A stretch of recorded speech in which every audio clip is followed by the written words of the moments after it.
Hey. All right, so I think we are live. Oh my goodness gracious, this is a good day.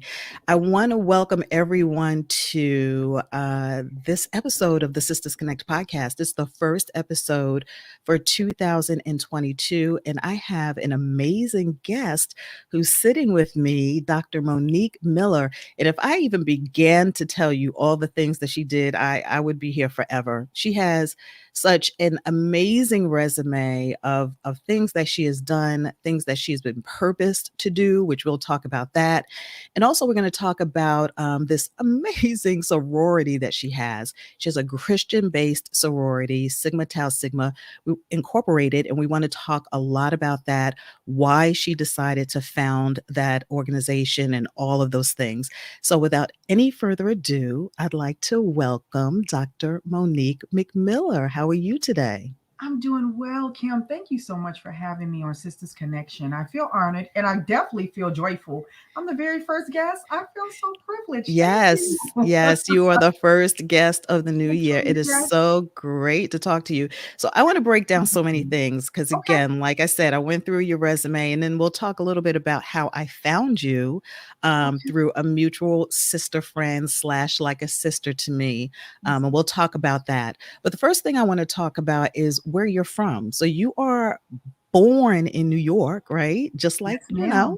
East Coast area. So Yes, let's talk ma'am. about where you're from, where you landed, and give me something really special about where you are right now and why you decided to. You're in Georgia right now, right? I No, am. you're in Florida. You're I'm in in Georgia. That's Florida. I right. mean, like You're I'm in in Georgia. Georgia.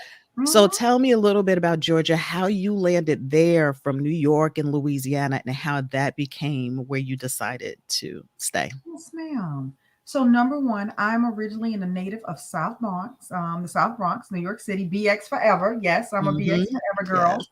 Yes. I am number five of seven children. My mom is Gwendolyn McIntosh, and my father was Wayne Blake, and he's deceased, and he was murdered when I Mm-hmm. was 8 years old. Mm-hmm. And my mom did the best that she could with her seven children, but she did suffer her own difficulties in life with her battle with mental illness. We as African Americans, we just don't talk about mental illness enough in our Black culture, in our Black community. But my mom has her own amazing warrior story that I plan to put pen to paper very soon in life.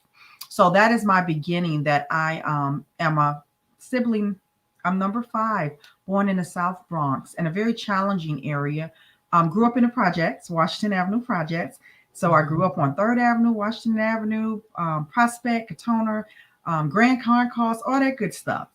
So let's see, around my teenage years, life began to happen. And even if you know anything about the Bronx in the late 70s, early 80s, the crack Mm-hmm. epidemic hit, and it hit hard.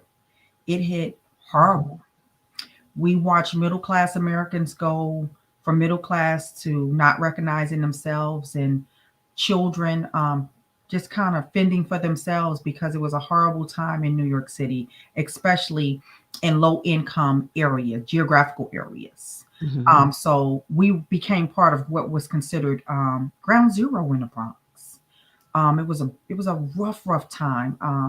I'm still learning how to put words to that experience about what happened when crack hit that area. Mhm. Mhm. I don't think it was one person in the Bronx that wasn't impacted by that epidemic. So, make a long story short, my teenage years, I spent a lot of time in Louisiana. My grandma was an amazing woman.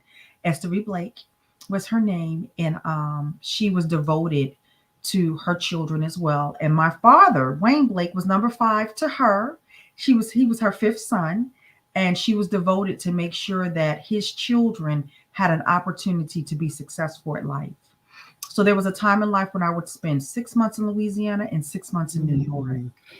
Um, And that can't be any different. I mean, the contrast of being up north in New York where everything's a really fast and, so much is happening, and then the contrast of that being all the way down in Louisiana in the South and probably seeing some things similar, but not to the degree as you would in New York on the East Coast. So, do you think that that balance played a part in shaping who you are now and the decisions that you may have made for your own personal life?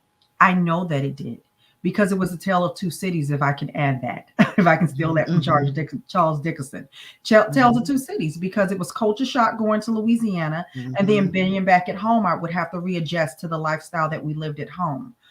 In Louisiana, we lived a very Christian lifestyle, a very full privilege lifestyle as African Americans. mhm, In the South, my grandmother afforded us those lifestyles through her sacrifice that she made for her family. And then returning home, I learned life, the streets of hard knocks, basically. So mhm. it was a tales of two cities for me. So it balanced me. It gave me both sides of the spectrum of what it meant to be an African American in this country, growing up in the 80s and the 90s, and being fully adult in the 2000s to make some decisions and choices for myself that would path the rest of my life.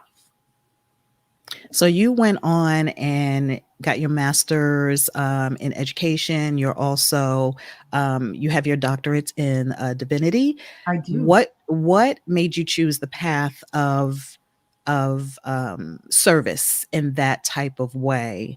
Um, and is it based on an experience? Is it based on you just know what you know when you're growing up in a Christian household, when you're growing up in that way, you just know that there's a bigger purpose for you to serve and you wanted to do that in a bigger way.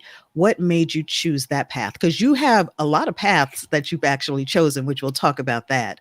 But why getting the doctorate in divinity? Well, that takes me back to, I got to travel back for you. When I was 8, my father was murdered. Mhm, And I figured out or discovered a way. I had a conversation with God, who was going to be my father. mm, And God Himself spoke to me. Nobody can tell me that it wasn't, it was the Holy Spirit. He said, "We will." And that moment in time, I discovered that I was very different. I thought outside the box. I saw life very different.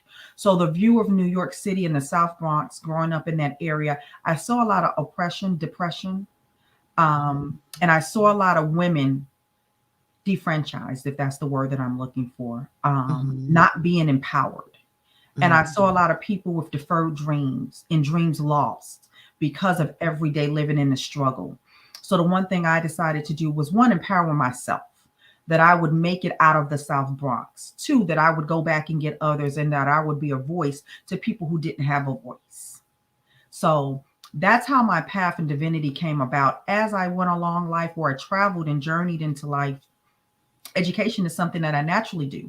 I'm a natural mhm, teacher. I love to educate people. I love to equip people. I love to empower people. And I love to elevate people. Those are the things that I use along my life to keep myself focused. You know, there mhm, were times when I didn't have one person to encourage me, but then there were times when I had my grandmother to tell me that you can do all things through Christ. See the mhm, balance? So it was the connectivity of my inner spirit, Kim, with the voice of my grandmother always saying, "You can do all things through Christ," that led me to the degree of divinity. Because as you get older, you truly wonder what God is really about. Is right. it really the sector of Christianity? Is it the sector of Buddhism? Is this the sector of Islam? Excuse me. Is it those sectors? Because those seem to be the major three sectors that we see in the world today.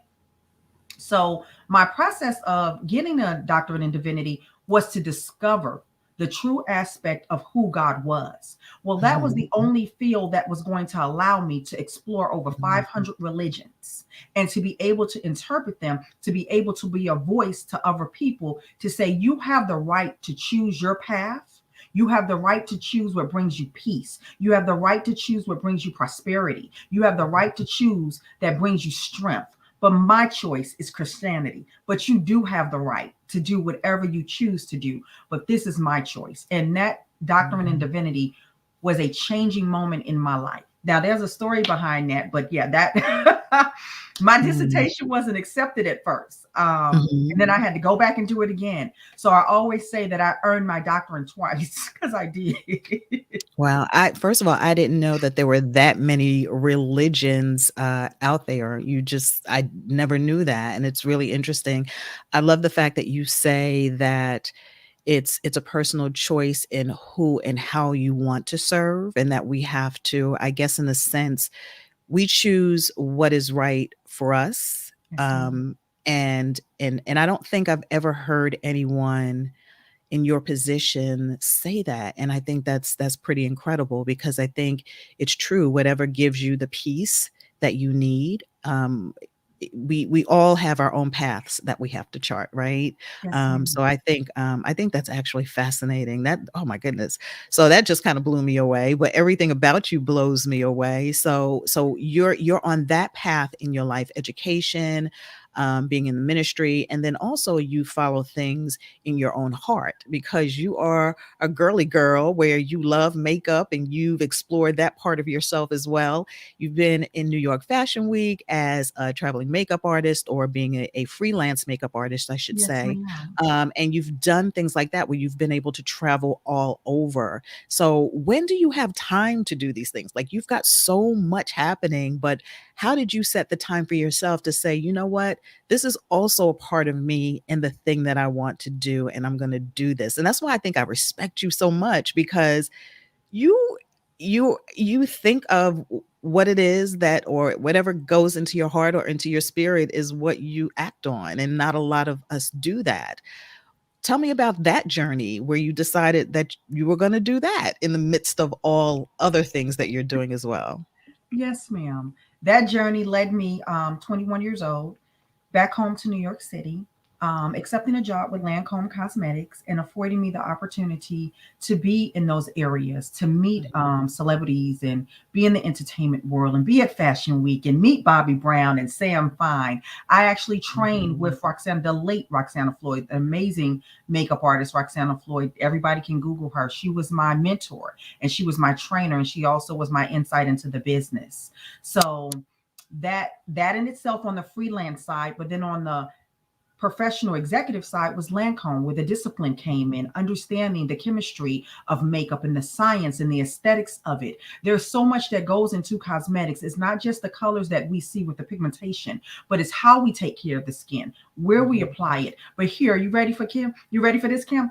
The psychological Mhm. uplifting that it does for those who apply it, the way it Mhm. makes them feel, it gives them a confidence that makes them feel whole sometimes. And yes, you can wash it away and you will scrub it away, but it's not a false sense of security. I've always used it as an education piece to say, I'm applying this makeup, but as I'm applying it, I want you to know that you're beautiful from inside out. And it is your Mhm. character, it is your excellence of who you become that makes this makeup. It's the way that you own it. That was one of the Mhm. things I would always philosophize as a makeup artist. But it afforded Mhm. me to see a grand world.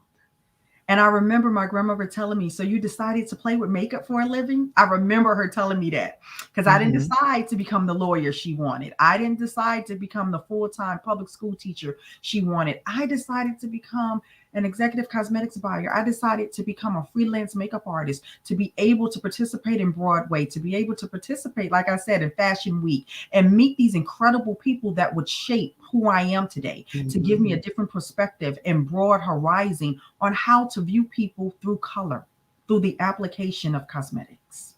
So it just seems to me about you and your personality is that when you do something, you go to a much deeper level. It's not a surface level thing. It's not a doing makeup. It's the meaning behind it, what it does for the person who applies it. It's so much deeper, and it seems that a lot of what you've done is also steeped in a sense of sisterhood, and that kind of brings me to where I actually found out about you. I was scrolling down on Facebook, a really close friend who's also like a sister, who's like a family, who is, in a sense, family to me, had just gone over online for Sigma Tau Sigma Sorority Incorporated. I've never heard of it in my life, right?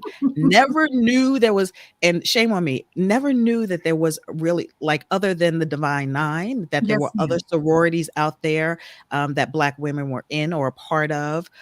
Didn't know that there was Christian-based sororities and fraternities that were out there. So I started doing my research on it and was just like, oh my gosh, I have to talk to Dr. Monique because I really want to learn more about what it is that you do, why you found it. And I guess I'll start there. What inspired you to become a founder of a Christian based sorority? When did that happen? What was the thought when you sitting down having coffee thinking about it? Like, how did that even come to pass? How did that happen?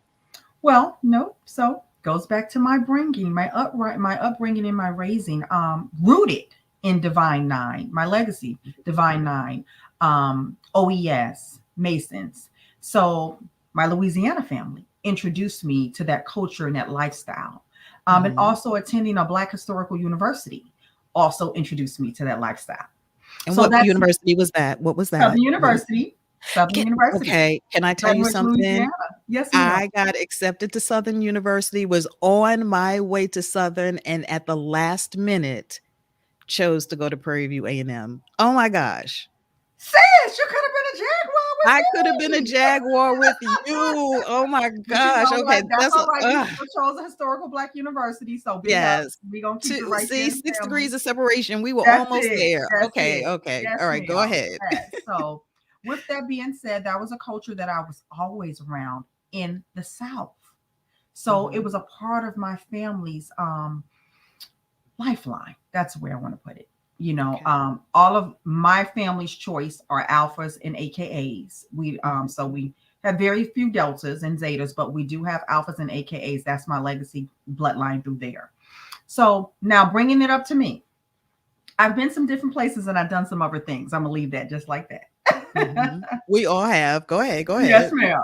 Yes, ma'am. So, with that being stated, I was much younger and did not see Mhm. the sisterhood that I was looking for, just to put it that Mhm. way.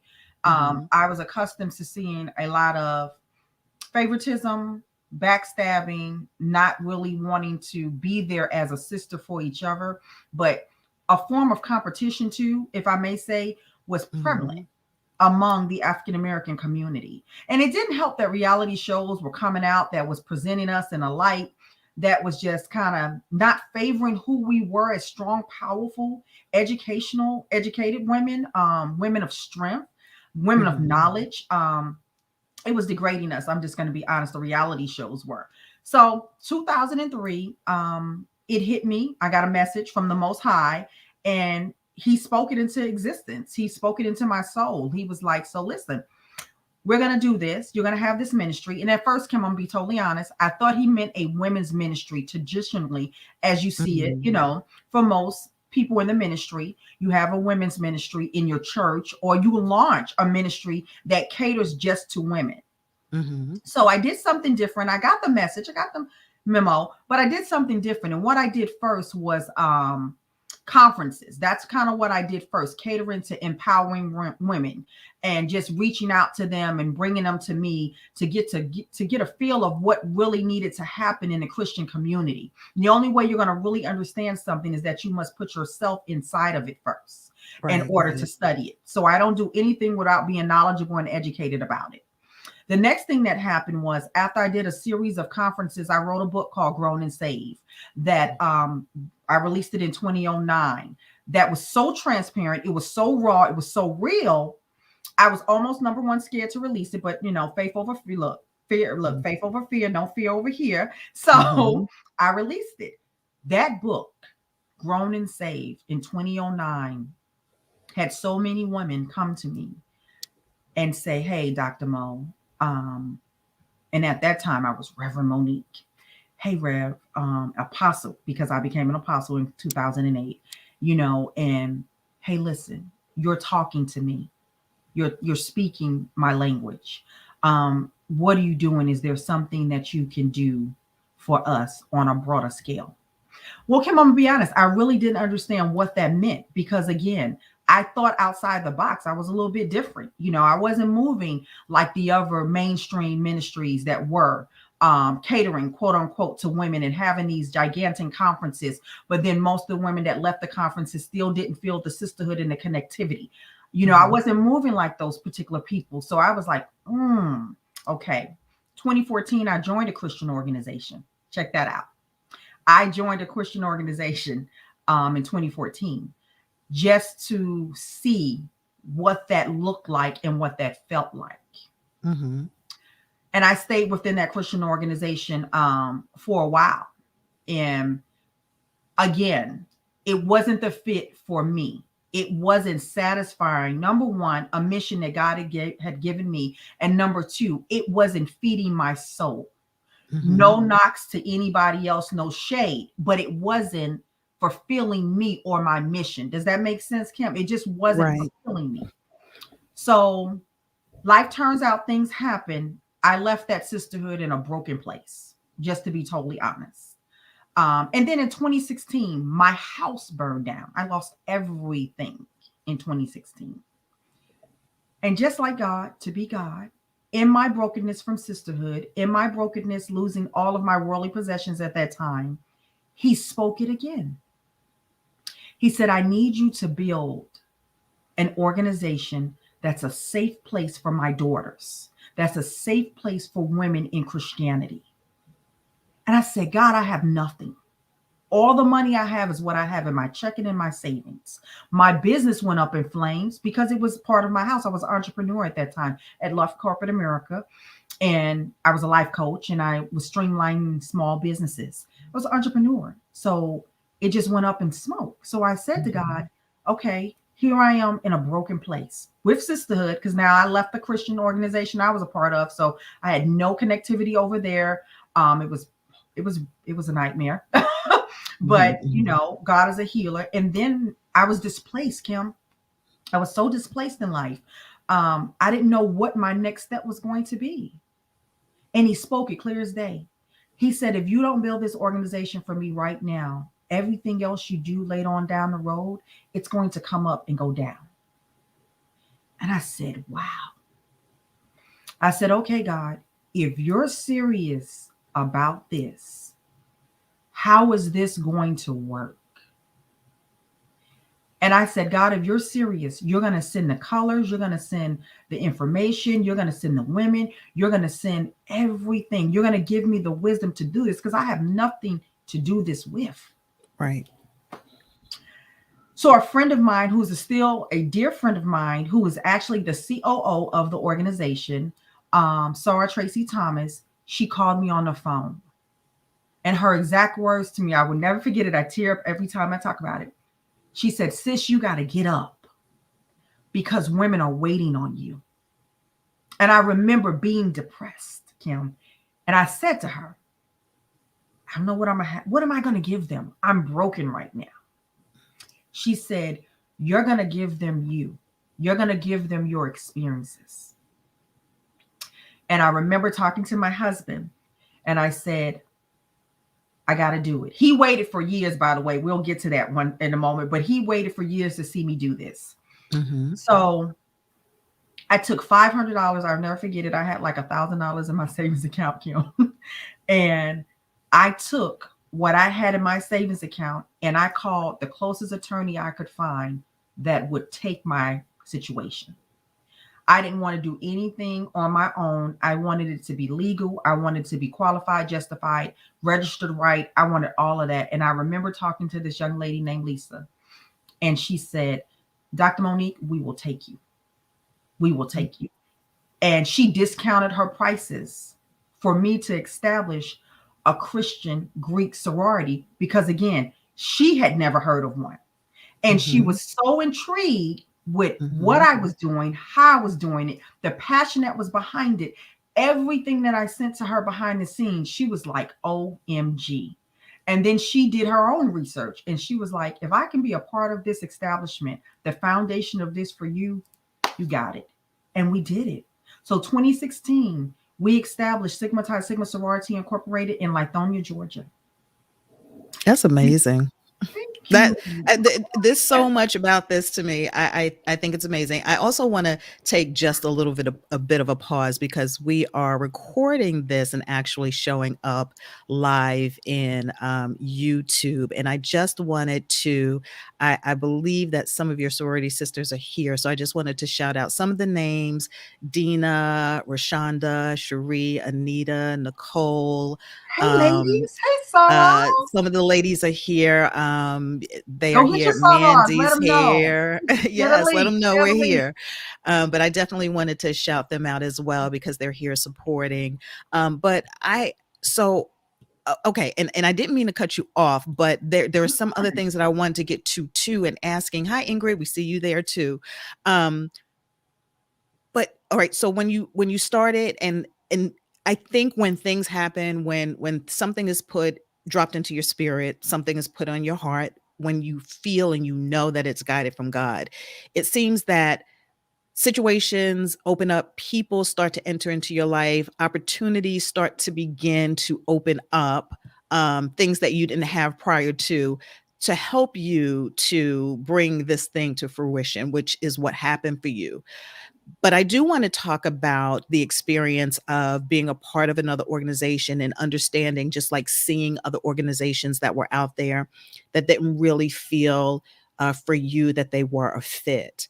And my question is in any type of organization or sorority where there are women who are coming from different places with different backgrounds, different levels of in the case of this sorority, different levels maybe of where they are in their spiritual walk. Yes, ma'am. How do you not or how do you take away the environment of it being what you didn't see or that you saw in other organizations, let's say, and not in any kind of way to disrespect any organization, because we have the utmost respect for all, but just in general, and this is with any type of organization that you can be in. Sometimes there is a sister who is not as sisterly, who kind of who's a part of that thing. So how is it that you and the other sisters within the sorority are able to make sure that that stays at bay, or that you are meeting that head on if that is something that does arise in any of your chapters? That's a great question. And by no means are we walking around as perfect people. Don't misunderstand me when I say that, Kim, because we're not. Mhm, mhm, But it takes a lot of prayer. It takes a lot of fasting. It takes a lot of communication. I'm very hands on in this organization, and blessed to have leaders that understand the vision, that understand the mission, but also very blessed to have Saros who understand the mission. So, one of the things that people say all the time, and I've said in life, hurt people, hurt people. Well, mhm, heal people, heal people. mm, mm. So Love that. women coming from all walks of life, we do a lot of education within this organization. We do a Mhm, lot of education. When I say Bible studies, teaching seminars on etiquette, how to communicate with one another, encouraging one another. We do a lot of fellowship within this organization, keeping us connected. We mhm, exchange phone numbers. We know each other's grandkids' names. We know important dates inside of the organization. We make mhm, everyone feel valued and important. Here's the key too. I also hand select every woman to come into this organization. I look at every application. I put my eyes on every application. I pray on every application, and then I select for the lines. mhm. So I love that.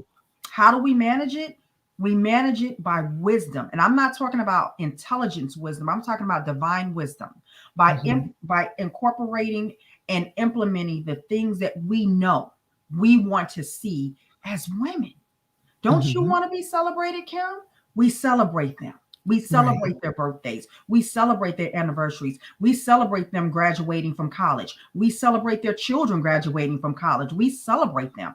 One of the most important things that we do right now is give a scholarship away, in the name of my grandmother who saved my life. So we do things, we incorporate things monthly, weekly, to make sure that our sorors, our sisters, feel loved. Mm. And have we always gotten it right? In the last 5 years, I still can count. I still got two hands on some of the people that didn't understand it, because I'm going to go back to something. Hurt people, but heal people, heal people. Right. So we're a process in a safe house of healing. If you're looking for healing, it's here. If you're looking for love, it's here. If you're looking for the real meaning of sisterhood, it is here. And I always joke and say, we're redefining sisterhood in a different way, because we are, to me, Hmm. because I know what our mission stands for. I know what God told me. I know what He told me to give to His daughters. Now, this brings me to two questions, and this is perfect that you mentioned these two things. The first is, what exactly is the mission of Sigma Tau Sigma, and what is your definition of sisterhood as it relates to you, the person? How do you define that? So we'll start first with the mission of the organization or the sorority. It is to connect women, and I am paraphrasing it for my sorors who are going to be like, CEO, I am paraphrasing it. Okay. But it can be found on 2017sts.com as well. But Okay.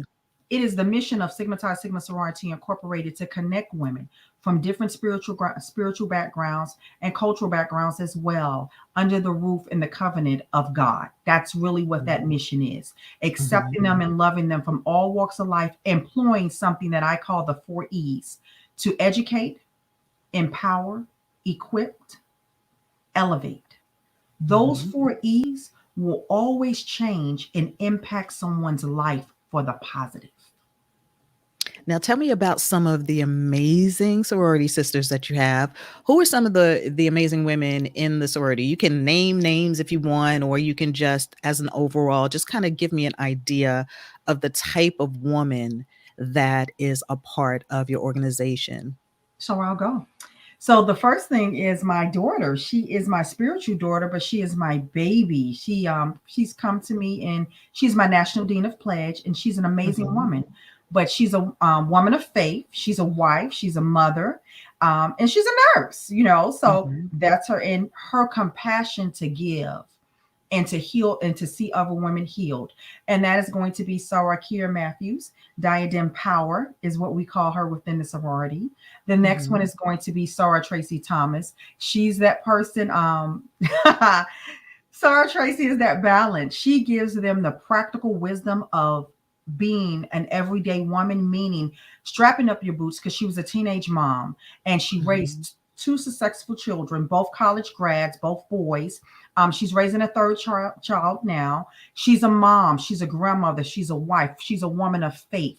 So she gives Mhm. them that experience of, no matter what happens in life, you too can make it. This is my story, but that wasn't the end of my story. That might have been the beginning, but that's not the end. So she's a woman of true practical wisdom, that I like to call it, and that's what she brings to the organization. The balance for women who are still dealing with some of their past choices. We've all made some choices in life that we've not always been proud of, but she Mhm. teaches them it's okay. It's okay. You can achieve these things. Then I it's love going to it. be there's going to be Mhm. Rain and Power, and she's Command Power, by the way. Sorry, CEO. She's Command Mhm. Power. And then there's Rain and Power, who's going to be Sarah Lorraine, who's my national director of education. She's a Mhm. professional life coach. She's a corporate America exec as well. She owns a travel business. She's raised two dynamic daughters, and she's a woman Mhm. of faith. She's a minister. So she brings to the organization that component of that broad spectrum of being that woman, being that superwoman. That's what I call her, that superwoman. And we need to see that. We definitely need to see that. Then I have my national president, Tiffany Jacobs, who's an amazing woman as well. She's educated. She's a corporate exec as well, and she brings to the table the order and the discipline that all women need to have in their life. I don't care who you are, you need order and discipline. She brings Mhm. that to the table as well. Then I have a collection. Now, watch this. This is different. I have a collection of clergy. These women are forced to be reckoned with. So, my national clergy is Sarah Sadie Carrier. I have my national clergy as well, which is Sarah Sinetra um, Darkins. I have Valerie, excuse me, Veronica. I also have a Mhm. mentor of mine who's been with me for 10 plus years, Saradina, who you saw on live. So my clergy, they gird me, and they gird this organization, and they let the women know that they're here for them if they need counsel, if they need prayer. So we have unique components of women. We have entrepreneurs like my girl Vicky, who which is a friend of Yes, yes, yes. my girl Vicky. Vicky Mhm. makes everything. Her craft and her Mhm. skill is Mhm. amazing. So we have Mhm. that. There's one thing that you will always hear me say in my organization. We have everything we need, we have in the house. We Mhm. don't necessarily have to go outside of our organization to seek what we need. We have psychotherapists, we have paralegals, we have teachers, we have execs, like I just explained. We have authors, people who've written books. Myself, I've written a book, 5 of them, stage play. Mhm. So it's a variety of beautiful women, a collection. That's what I like to call them, Kim. They're my collection, my I collection, loved it. my. You know, Dr. McMiller, I'm so excited because you're going through all the names of, and I love the fact that you are within. You are utilizing the talents and the resources from within the organization for the women who are doing who are in their own lanes, who are doing incredible things as well. And I love that type of support because that to me defines what a true sisterhood is, and that makes so much sense that not a lot of people do that and think about it in that way. I love that. And I do have to say, for Vicky and Marissa, I'm only going to give first names. I want to give them a shout out because I know that they're in a sorority, and I've seen the beautiful pictures that they have posted on their individual timelines, and they look really at peace and happy, as being a part of Sigma Tau Sigma Incorporated. So I just wanted to say that. But I also wanted to ask you about someone who's not in, who's on the outside looking in. Okay. They're in their mid 30s, 40s, went to college, never pledged. Maybe didn't meet the criteria because they didn't finish college, maybe didn't know at the time that that was something that they wanted to do, but now they want to be a part of a sisterhood that feels inclusive, where they can give of themselves as well, because it's not all about taking and getting something, it's also about them being of service as well. What would that perfect candidate look like for someone that would be ideal to be a Sigma Tau Sigma sorority sister? Well, you just gave it. It looks just like that. Number one, Mhm. a woman of Christianity, because we are a Mhm. Christian based organization. There are other organizations for everybody who choose their own path, but we are Christian based right now, and we plan to stay that way. Number two, we do accept women who have not completed their educational process as far as receiving their BS degree or AS degree, so we do accept them. That's on a case Mhm. by case basis. I review that. But when I say ideal candidate, I don't have a perfect candidate. And I'll tell you Mhm. why. Because when I look at those applications and I read those stories, what I look for, because I am a writer and because I am spiritual, I look for their spirit to jump off the page at me. Mhm. I can tell if the application has been fluffed. Mhm. So I look for someone who's wanting to come and explore what sisterhood really is, but also who wants to come and serve. We stand on Luke 6 and 38. Given it shall be given, pressed down unto you, man shall give unto your bosom. That literally means that you got to give out first before you can receive. So I Mhm. look for women who are willing to get into the community and let them know that Sigma Chi Sigma Sorority Incorporated is here for them. I look for women who may not have it all together, but you're willing to be teachable and you're willing to serve, because Mhm. service is, to me, is what lasts. That's what lasts, Kim. They will remember. They will remember the way that you treated them. They will remember the way that you fed them or clothed them. They will remember the kind words that you imparted upon them when they were down on their luck. Just that simple. So those are the type of women that I hope that we're gravitating to. Women who want to be of service, women who want to wear the Greek paraphernalia, but most importantly, want to give back to the community, because we are a community based organization. So that's what I look for. So in all fairness then, so there wouldn't necessarily be, so you're not vetting for the perfect candidate. You're not doing that. Yeah. But is there a candidate who might not be a fit for the organization maybe at this time? What would that look like to you for someone who may not necessarily be the right fit? Because I think sometimes uh people join groups because they want to feel accepted, because Mhm. um there there is maybe a little bit of, maybe lack of a better term, maybe a little bit of neediness. Yes. They know what they need, but they don't know how to give back, in a sense. Some women, quite frankly, and men in organizations, want to wear the colors. They just want to be a part of it. That's So right. is there a person who might not at this time be a fit? And what does that look like? What are some of the characteristics or the things that are kind of the maybe If not I right receive, now? yeah, if I receive an application of I, Hmm. everything starts off with I do this, I've done this, I look. That's an application I don't accept, Hmm. because if your whole life or your verbiage is all about I, then where is we? Hmm. And that's the application that I actually turn over and say, not now. But then the other piece to us is unique as well. We accept you, we pledge you, but we also know we watch you. And if Right. you come into this organization and you are still closed heart, stingy, mean, gossipy, and create malice and discord, we do. We have the right to ask you to leave, and we will, because we Hmm. don't want those particular components inside of Sigma Chi Sigma Sorority Incorporated.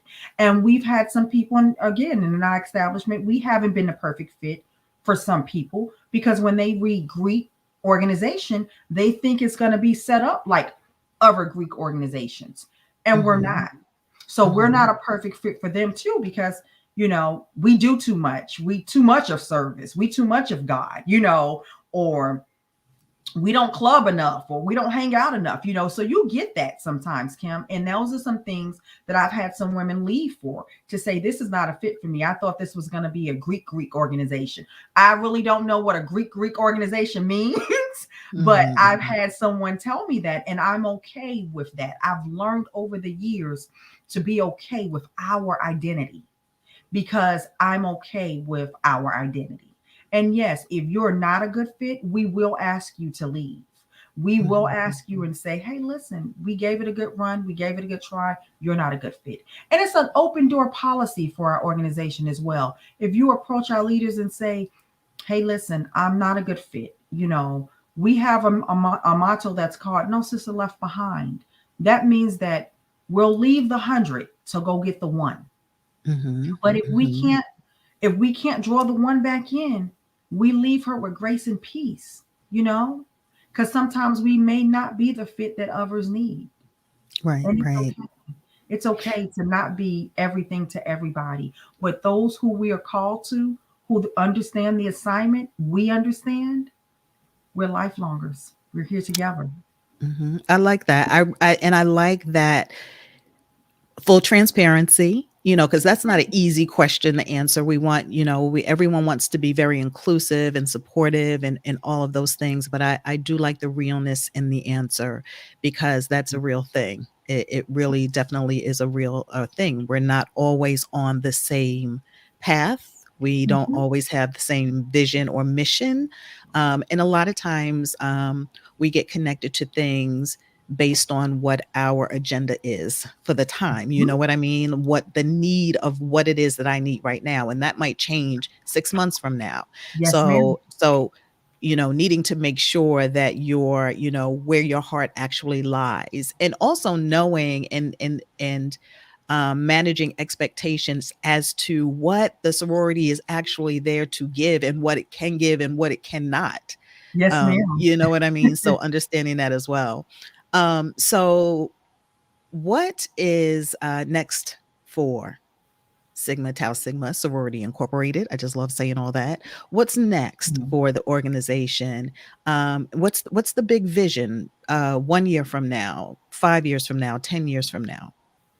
Well, one of the things that we've accomplished is that we've won Organization of the Year, closing out the year of 2021 last year with the Rice Hmm. Awards. So that's another mission of ours to make sure that the community understands that Sigma Chi Sigma is here for them in all Hmm. 19 states that we actually have sorors in. We want the communities to understand, number one, our mission is the community. Number two is sisterhood, to make sure that we're gravitating and drawing in the right women that want to be a part of a loving sisterhood.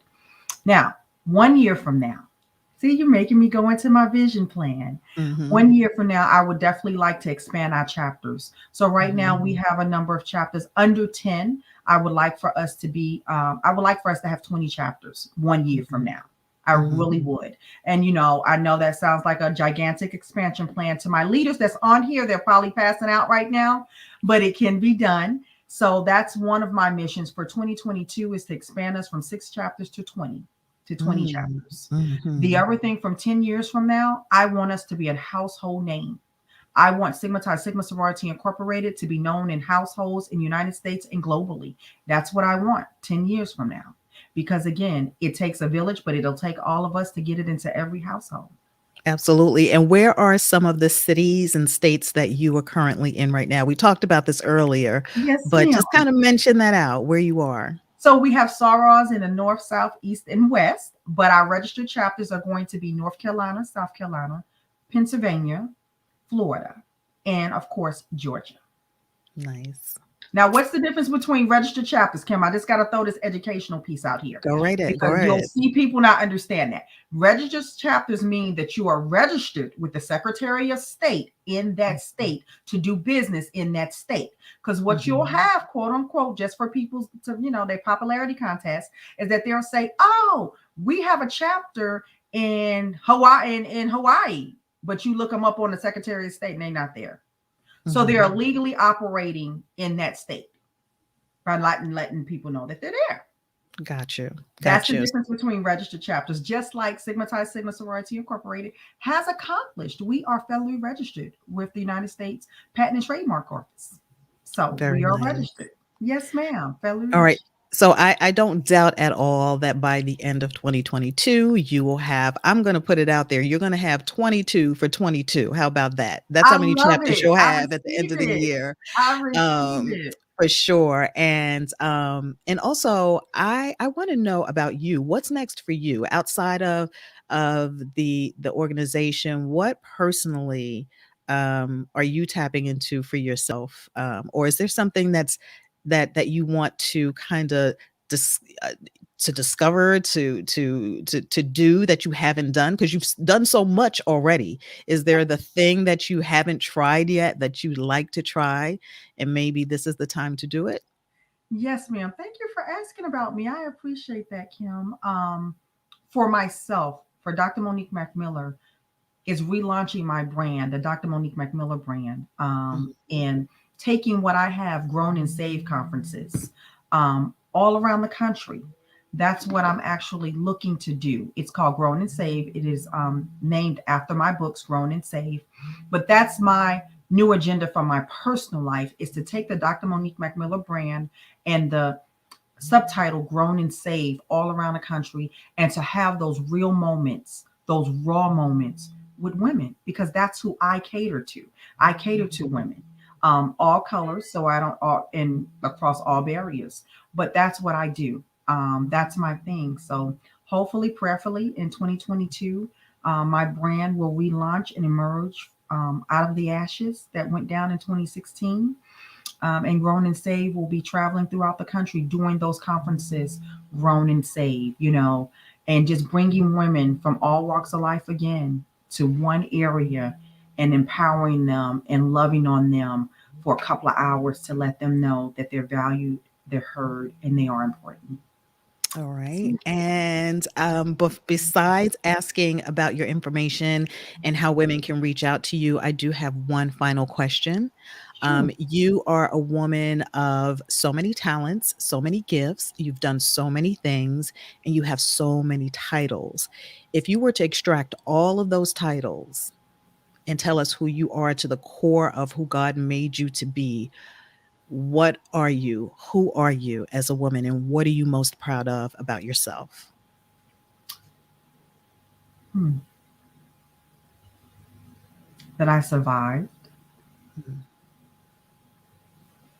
that through all the disappointment, all the setbacks, I survived. And I survived being a greater person, never bitter, never angry, but that I survived.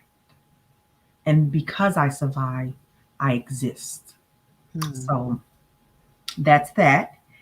And the core of who I am is that I'm a worshiper and I believe in the best of humanity, even in some of the darkest times. I believe that we have the ability to evolve with one action called love. mm. LOVE, the most powerful force on the planet. I love that. That is beautiful. That was beautiful. I had such an amazing time with you. This conversation was awesome. I do want to, I still see down the stream some of your sorority sisters who are here. I just want to say hello to Dewana, Yes. Cherie, Hello, uh, Sarah. Rashonda. Yeah, Rashonda's here. Anita's here. Sanji, Vicky's here. Hey, Vicky. Ingrid. Someone who has themselves listed as Mercy Mercy, whoever that is. Yes. Hey, Hey, Sarah Renee. yes. Yes. We have Sharika, Cherie, Yes. My Karen is here as well. Christy. I'm trying to Yes. go up so I don't miss anyone. Heron is here as well. So for all of the ladies who came in, all bets on me. I love that. I love that screen name. Andrea Clark, for all of those who came in. Thank you. Thank you so much for coming in and being a part of the conversation. And Dr. Monique McMiller, it started off as Dr. Monique McMiller, then it was Dr. Monique, then it was Dr. Miller. You're Dr. Mo right now. I'm That's calling you it. my personal Dr. Mo, okay? That's Thank fine. you. Thank you. Thank you so much for this beautiful conversation, for sharing so much of yourself, for being so transparent. I think the words and the things that you said and sharing your experiences and sharing all that you know and sharing parts of yourself is going to make someone who listens to this just a little bit better. And I really appreciate having this time to be able to talk to you. Thank you for sharing everything that you've shared about Sigma Tau Sigma Sorority Incorporated. I still think that this Thank is you. amazing. Thank you so much. And you and I are definitely going to stay in touch because we got some Please. other business and We things that we do. need to talk about on the side. Yes, We're definitely ma'am. going to do that. And if there's any parting words, anything that you would like to say to anyone out there, especially on this day, today is Dr. Martin Luther King's official holiday. What would Yes. it be that you could impart on someone or just kind of drop into their spirit to make them feel a little bit better today? I want to remind someone, and I always speak directly in the camera. I want to remind you that you matter. I want to remind you that you're valued. I want to remind you that your purpose is yet to come. You may be in some type of pain.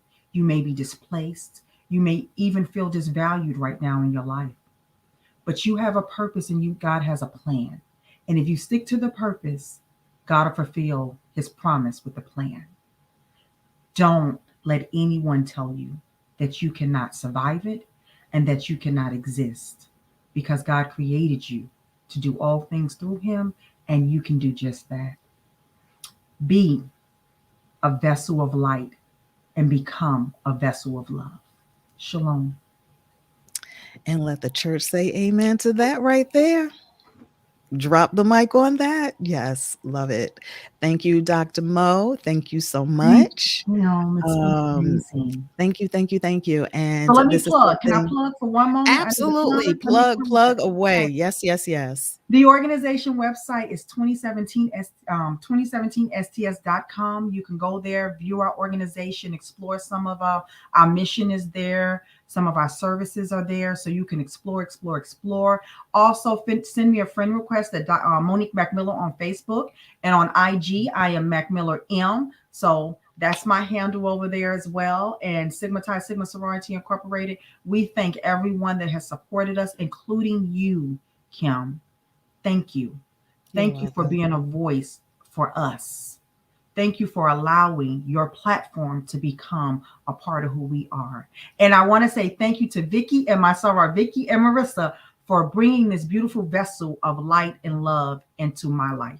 Thank you, Kim. I You are appreciate so the welcome. Sisters You are so Connection. welcome. Thank you, thank you, thank you. And for all of you who are here, who are listening, again, you can check out the podcast. We are available, or I guess not I am available on Apple, Spotify, Stitcher, anywhere you listen to podcasts. Just type in Sisters Connect. You can hear all the amazing conversations with where I have conversations with women who uplift me, who I admire, who inspire me, just like Dr. Mo. So thank you so much, and I hope to hear from you on that side. And again, Dr. Mo, we will be in contact. We will be Very soon. connecting, Yes, and I'm ma'am. wishing you all the luck. And we're going to have next year at this time, we're going to have to do a follow up because we want to Yes, talk about the ma'am. 22 chapters that I you got in receive it. I 2022. believe That's it. what we're going to do, Yes, okay? ma'am. All right. Thank you so much. Take care, Thank ladies. Take care, Saras.